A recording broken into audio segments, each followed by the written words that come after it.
आज हमारे बीच में आ चुके हैं सूरज जी, और सूरज जी से हम जानेंगे कि दंगल मूवी में इन्होंने काम किया तो इनका अनुभव कैसा रहा। तो सूरज जी बताइए आप। पहलवान तो मैं ऐसे बना कि मेरे एक अंकल थे, प्रकाश काका जी, प्रकाश दाणे जी। उनके घर के सामने में दिन भर अंटी खेलते रहता था। तो एक दिन है ना, वो साइकिल पे बिठा के मुझे अखाड़े ले गए। बोलते ये लड़का बढ़िया है, हेल्दी है, मोटा है। तो उस दिन मैंने पहलवानी की और मुझे बहुत मज़ा आया। मिट्टी में दिन भर खेलता रहा मैं। तो फिर 2 घंटे वहाँ मैंने दिया अखाड़े में पहले दिन अपने, और फिर घर आए। घर आए फिर मेरे पापा से बोला कि आपका बच्चा दिन भर अंटी खेलते रहता है, आज मैं इसको अखाड़े ले गया और ये तो बहुत भयंकर कुश्ती लड़ा है, बहुत अच्छा है कुश्ती में। तो मेरे पापा ने बोला ये अंकल, ये आज से आप ही का लड़का, आप इससे पहलवानी कराओ। तो हम 3 भाई थे, दिन भर अंटी खेलता था, आवारागर्दी मोहल्ले में करता था। तो उन्होंने देख लिया मुझे, बोलते इसको पहलवानी में डाल दो। तो उस दिन से मैं पहलवानी करने लगा। पहलवानी करते करते फिर मुझे पता चला एक मल्हार आश्रम अखाड़ा इंदौर में बहुत तगड़ा है। तो मेरे काका जी ने बोला आपको वहाँ भर्ती करवा दूँगा मैं। तो वो मुझे ले गए वहाँ करवाने। पहले तो मुझे भगा दिया वहाँ से कि मर जाओगे, पहलवानी है इसमें डाइट बहुत चाहिए, कम से कम 5 लीटर दूध चाहिए, और बहुत कष्ट का काम है बहुत। तो मुझे भगा दिया। उनको फ़ोन लगाया कि साहब मेरी आर्थिक स्थिति बहुत कमज़ोर है, मैं आगे पहलवानी करना चाहता हूँ और मेरे घर वाले काम पे भेज रहे, मुझे बस पहलवानी करना है। तो उन्होंने बोला सूरज अभी तो वैसी कोई वैकेंसी निकली नहीं है हॉस्टल की, या कहीं मैं तुझे करा दूँ। तो ऐसा कहीं भी होगा तो मैं तुझे बता दूँगा, तू ट्रायल दे देना और मैं बोल दूँगा ये हमारे वहाँ का अखाड़ा, हमारे वहाँ का बच्चा है, इसको आप ले लो। तो मैंने ठीक है कोच साहब। 1-2 महीने निकल गए। फिर फ़ोन आया, सूरज बेटा ये यहाँ दंगल मूवी बन रही है, तो दंगल मूवी में आपको लड़कियों से प्रैक्टिस करनी पड़ेगी और आपको अच्छी डाइट भी मिल जाएगी, तो आप आ जाओ, आपका अच्छा काम हो जाएगा। मैंने ठीक है कोच साहब।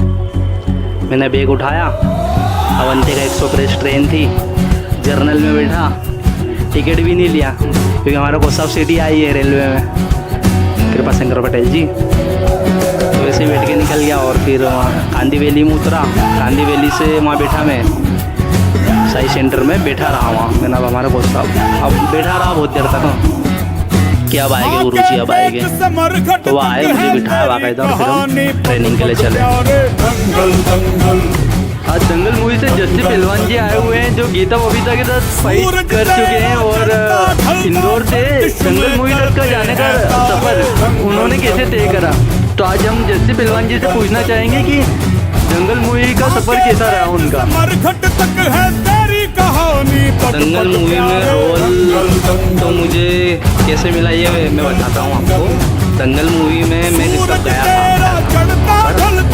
और कृपा शंकर पटेल जी जो गुरु है मेरे भी, और आमिर खान जी के भी जो गुरु है, तो उनको मैंने फ़ोन लगाया था एक दिन कि सर मुझे ऐसी कोई सी एकेडमी में भर्ती कर दो जहाँ मैं पहलवानी आगे कर सकूँ और मेडल जीत सकूँ।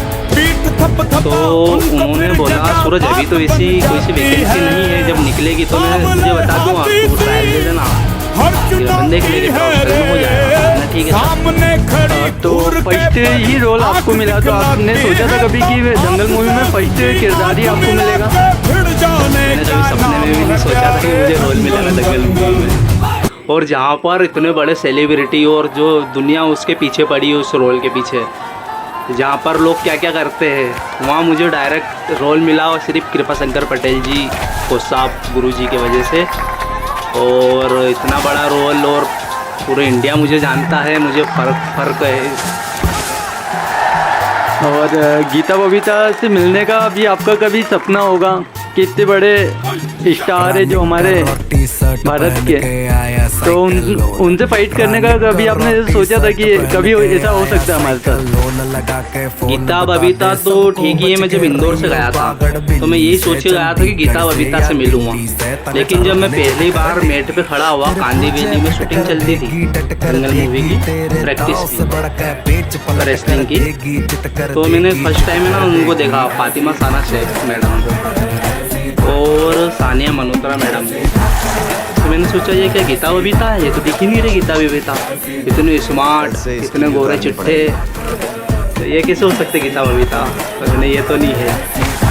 तो मैंने तो प्रैक्टिस करी चुपचाप, गुरुजी के सामने कुछ ज़्यादा सवाल जवाब भी नहीं कर सकते, नहीं तो वो कल्टी भी करते थे, मार पीट के उससे निकलते।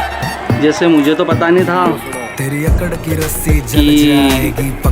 मुझे बोला एक दिन कोच साहब ने, सूरज तुझे पैसा भी मिलेगा यहाँ, तो मैं तो बड़ा खुश हुआ। मैंने प्रैक्टिस के प्रैक्टिस और पैसा भी, सोने पे सुहागा, 5 उंगली घी में। तो 1 महीना हो गया था मेरे को प्रैक्टिस करते हुए वहाँ पर। तो मैंने अब चेक आने वाला है, मैंने 5,000 का आएगा, क्योंकि 2016 में मेरे बड़े भाई जब काम करता था तो उसको 5,000 ही मिलते थे, तो मुझे भी 5,000 मिल जाए तो मेरा भी काम हो जाए। तो मेरा पहला चेक आया 17,000 रुपये का, मैंने देखा और 17,000 का चेक है यार, मज़े आ गए। ये तो मैंने तो और चलना चाहिए यार लंबा, तो ऐसे 17,000 के चेक मिलते रहे। खाने पीने को भी बढ़िया, किरण राव जी का बंगला था, किरण राव जी का फ्लैट, उसमें हम गोसापुर में रहते थे। कार आती थी लेने बड़ी, कार में बैठ जाते थे, वहाँ जाते थे, प्रैक्टिस करते थे, बढ़िया खाने पीने को, डाइट तगड़ी। और मैं मेरी मेहनत भी कर रहा था आगे ओलंपिक की, मैं अपने को ओलंपिक खेलना, अपने को शूटिंग में ध्यान नहीं देना बिल्कुल भी, अपनी प्रैक्टिस सुबह शाम तैयार हो। चलते रहा ऐसा।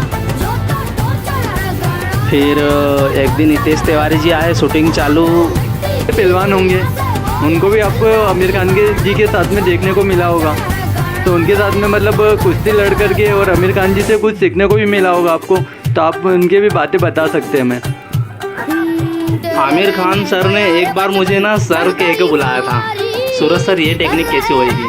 उनके जो गुरु थे कृपा शंकर पटेल जी, वो थोड़ा इधर उधर लग गए थे ट्रेनिंग करवाने, तो आमिर खान सर आए, सूरज सर ही बोल दिया था उन्होंने कि ये टेक्निक कैसे होगी, तो फिर मैंने उनको वो टेक्निक बताई, सर ये ऐसी टेक्निक होगी, हाँ ये इसकी टेक्निक होगी।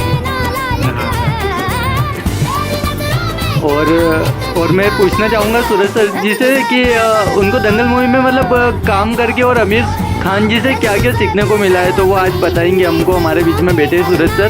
तो सूरज जी बताइए आप।